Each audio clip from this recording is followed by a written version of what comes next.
Саламатсыздар ма? 940 есеп. 365 сантиметрді метрмен өрнектеңіздер дейді. 365-те сантиметр метрге айналдыру үшін 100-ге бөлеміз. 100-ге бөлетін болсақ, мына жерде бізде 2 0 бар, я? 2 0 болатын болса, онда алдыға қарай жылжытамыз. 2 орын алдыға қарай жылжытамыз мына жерден. 1 орын, 2 орын. Яғни 3,65 болады, метр болады. Ары қарай 72 дециметрді метрге айналдыру керек. Яғни оны 10-ға бөлеміз. 1 орын алдыға қарай жылжытамыз. Міне. 2-ден кейін 1 орын алдыға қарай жылжытамыз, 70,2 метр болады. 33 сантиметр. 100-ге бөлеміз метрге айналдыру үшін 2 орын алдыға қарай жылжытамыз. 1 сан 1 0 2 0 қоя, ол 2 орын болып табылады. 1 орын 2 орын. 33-тің алдына 0 болады. 0-ден кейін өтір қоямыз. 33 83 бар екен ғой. 83 сантиметр.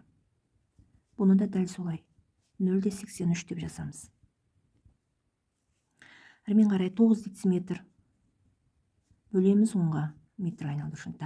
1 орын алдыға жылжытамыз, өтірді сонда 0,9 метр болады. 5 сантиметр дейді. 100-ге бөлеміз.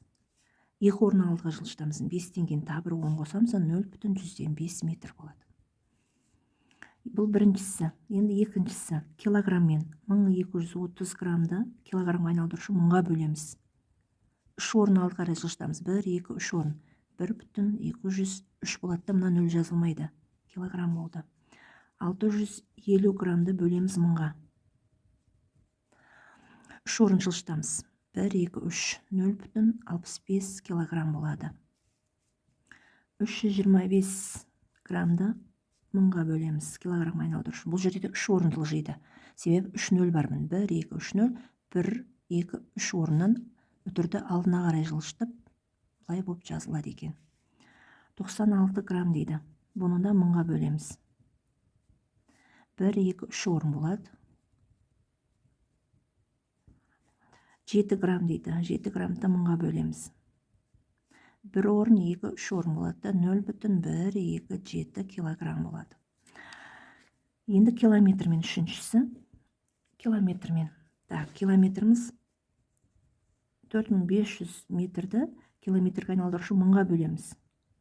Себебі 1 километрде 1000 метр бар.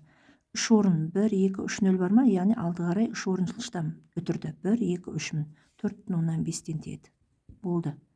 Километр дейм. 1800.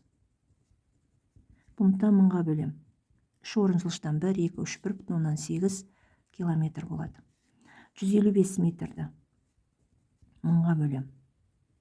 3 орын жылжытамын. 1, 2, 3, 0,155 километр болады. 700 метр. Бұны да 1000-ға бөлем. 1, 2, 3, яғни 0,7 километр болады екен. 3 орын алды қарай жылжытамыз. 941 есеп.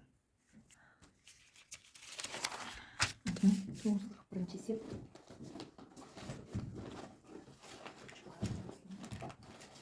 Так, 941 есеп. Не дейді? 941. Бірінші ретте 100 есе арттыр дейді. Яғни бірінші реттен x-ті 100-ге көбейтем. 100 есе арттыр деп атыр. 100-ге көбейтем. Арттырып, сонан соң 1000 есе кемітсе дейді. Кейін бұны 1000-ға бөлем.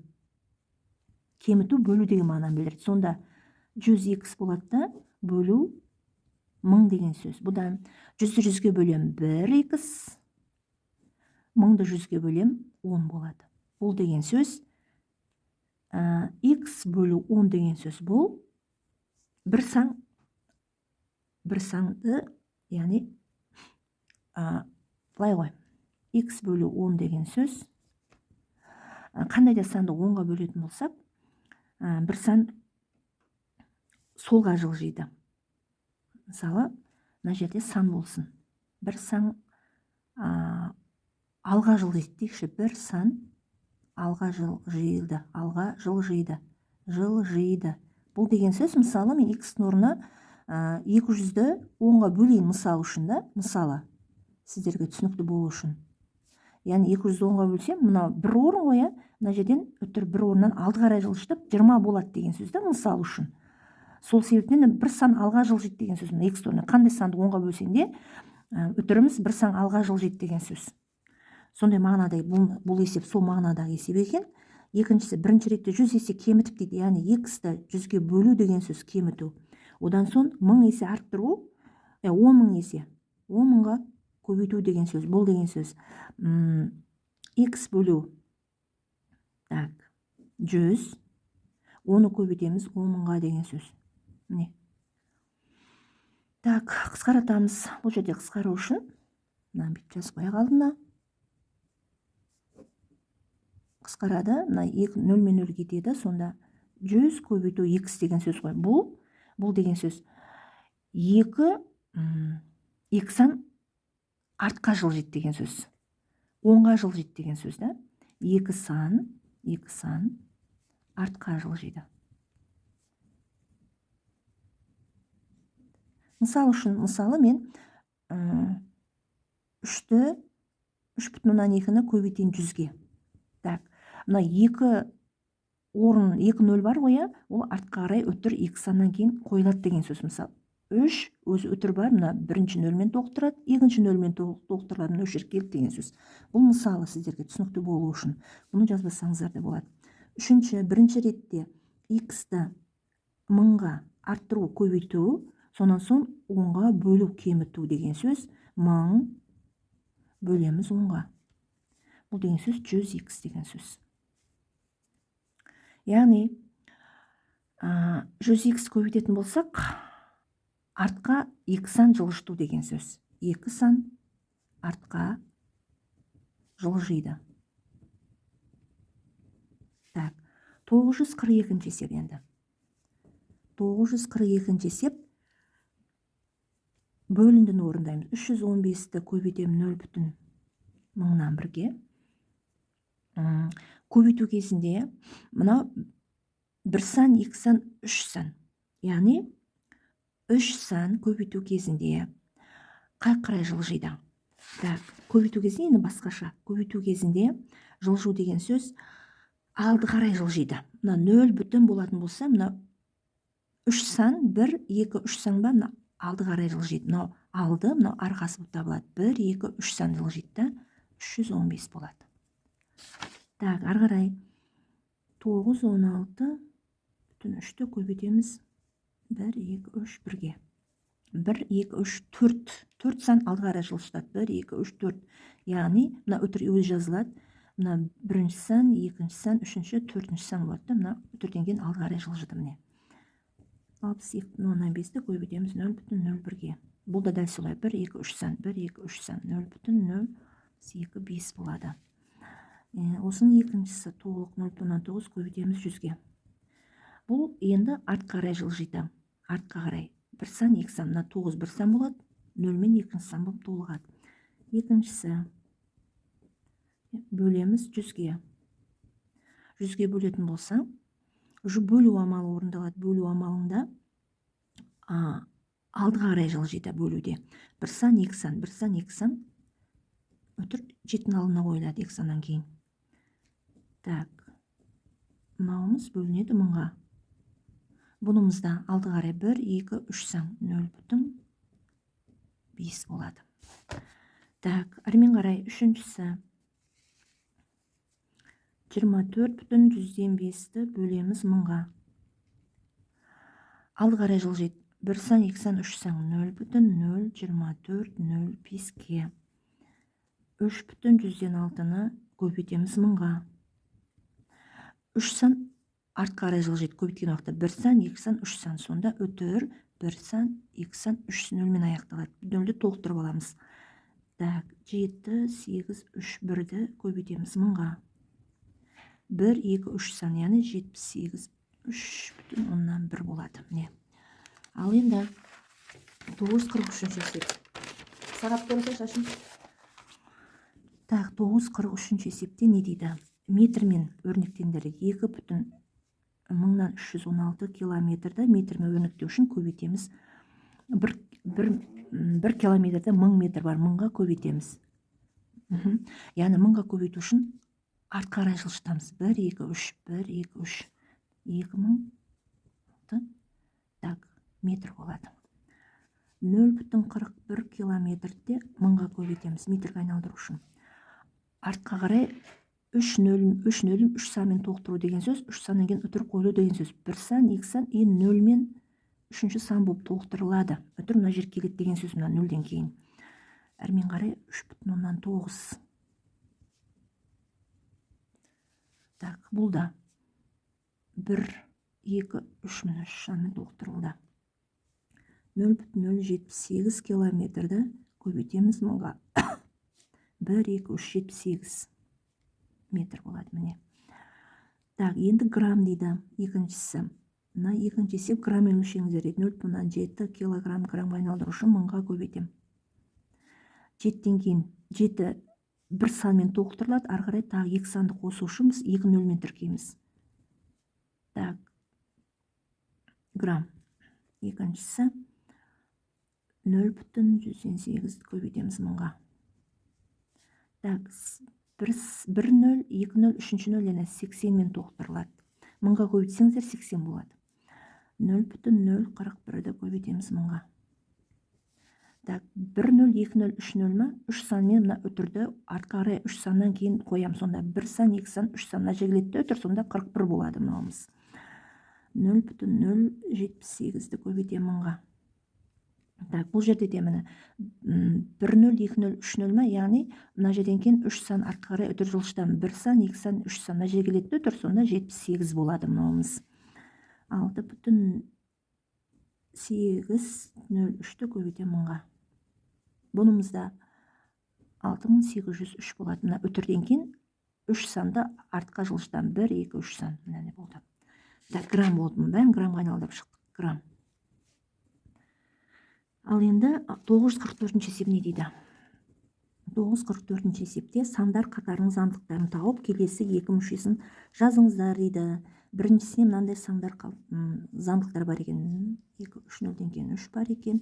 0,003, ден кейін 0,03, кейінгісі 0,3 екен. Яғни бұлар мынаны нешке көбейткен. Так, 1 сан, 2 сан, 3 сан екен үтір қойылған, е? Мына жерде 1 сан, 2 сан, 3 саннан кейін үтір қойылған. Яғни 1, 2, 3 үтір мына жерге қойылған. Да? Яғни бұны көбейткен мыңға. 1, 2, 3 сан. 100-ге көбейткен. 100-ге көбейтсе 1 сан, 2 сан мына жерге үтір келеді. Да? А мыңға көбейткен 1, 2, 3 мына жерге келеді үтір міне. Мыңға көбейтетін болсақ, алды қарай жылжиды. Мысалы, мына жерде біз мыңға көбейттік қой міне. 1, 2, 3 мыңға көбейттік па? Арт қарай жылжыған 1, 2, 3 болып. Ал бізде мына жерде үтір мына жерге түскен, яғни 10-ға көбейткен ғой. 10-ға көбейтсе, алды қарай, артқа қарай бір үтір жылжиды мына жерге келеді. Сонда 10-ға көбейткен, мынаны 10-ға көбейткен, үтір 10-ға көбейтсе мына жерге келеді. Мынаны 10-ға көбейтсе үтір мына жерге келеді. Ал мынаны 10-ға көбейтсек 3 болады. Оны 10-ға көбейтсек 30 болады. Так, сонда бұны 10-ға көбейткенін тексеріп көрсетейік. 3-ті көбейтейік 10-ға. Так, 10-ға көбейтетін болсақ үтір мына жерге келеді. 0,003 болады. Міне, шықты. Енді мынаны 10-ға көбейтейік. 10-ға көбейтсе үтір мына жерге келеді. 0,03. Міне, шықты. Сөйтіп 10-ға көбейтіп кете берген 30 болған. Біз міне 2 санды таптық. Келесі екі мүшесін жазыңдар деген.